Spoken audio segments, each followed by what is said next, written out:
If you've been following the Four Kinsmen, following our career over the last 3 years or so, you'll realise that we have spent a good part of that 3 years just up the road at the beautiful Jupiter's Casino, working in a show called Hollywood Legends.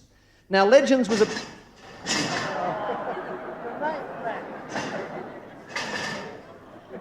Legends was no accident. Legends was a big success for the producers of the show and for us, for a number of reasons. We like to consider that we were one of them. But also, the whole show was based on movies, ladies and gentlemen.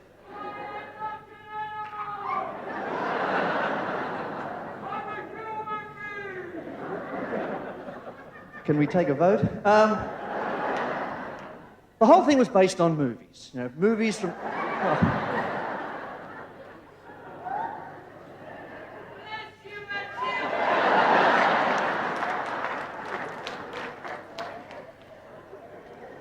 Movies from the beginning of the black and white era right up till about 3 years ago.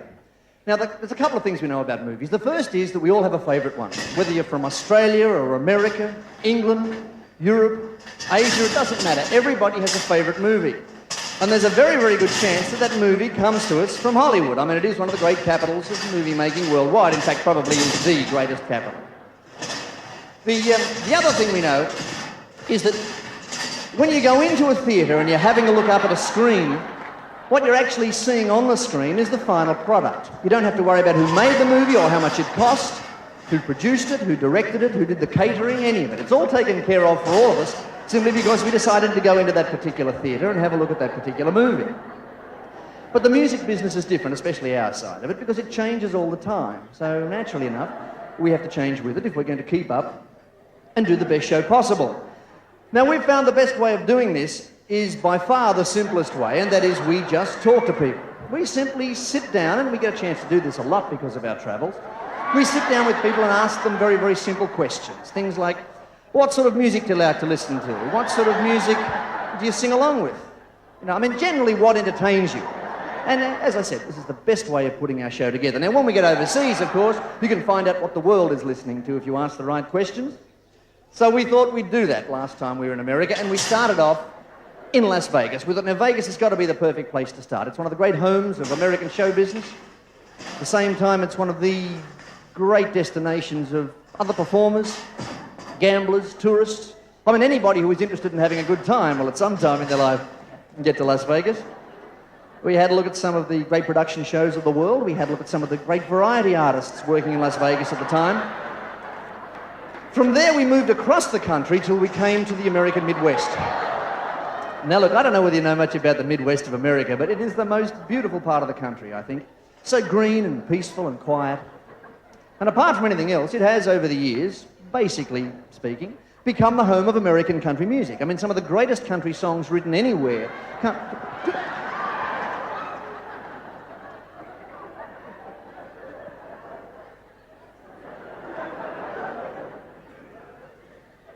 You see, this is what happens when the fetus doesn't get enough oxygen.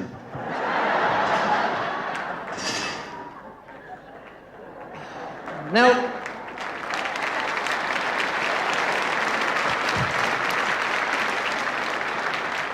we wanted to get back there and catch up with some old friends and do some work, but also we wanted to try and find out, if we could, mainly from the older members of the community, if anyone could tell us just when country music started as a genuine style of music in America. Now, quite a few theories were brought to us, and they all made a lot of sense, but the one that really stood out was that the whole thing probably started back in the Old West.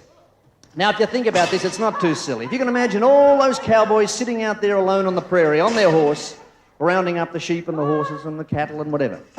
It's only at night they come into the campfire, sit around and tell their stories. They could be theirs, they could be their fathers, their grandfathers, but they are great stories. All you need to do then, put them together with a few chords on a guitar, and you have the first genuine American country song. You know, pretty good theory, we thought. Except we heard another one that went back even further than that, to before the white man had even settled in America, when the red man, the Indian, used to ride across the prairie. And all he ever had was like a bow and arrow and a horse. Now, if he could get just one buffalo, ladies and gentlemen, he could feed his entire family for the whole winter, and he would probably have enough left. But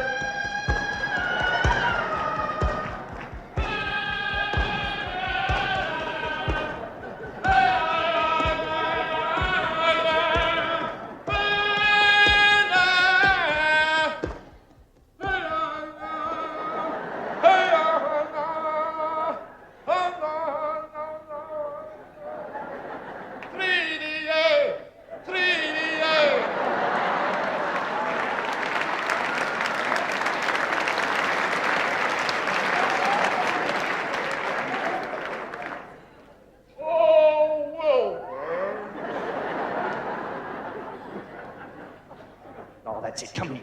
Come on, come here.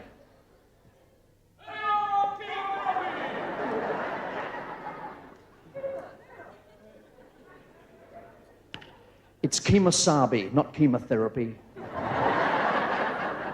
What are you doing? I'm having fun. You're not here to have fun, they have fun. You work. Work, fun, fun, work. Get it? Got it. Good. Now, Scott, wait. Move it or lose it.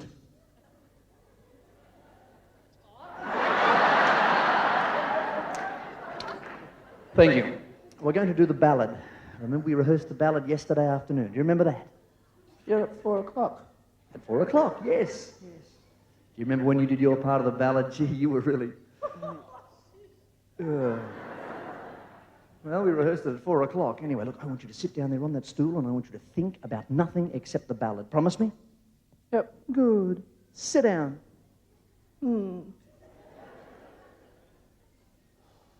Use your head. So, ladies and gentlemen, the reason I mention all this music is that we had gone over there to try and find out what the world was listening to. But when we got back to Australia, we were absolutely knocked out to see that at that time, so much of what the world was listening to was coming from right here in Australia. And gee, that made us feel terrific. Well, that's very patriotic of you. Thank you. Thank you. Very nice. Thank you. This means, of course, that we have to take less of our music from other parts of the world, like America and England and Europe.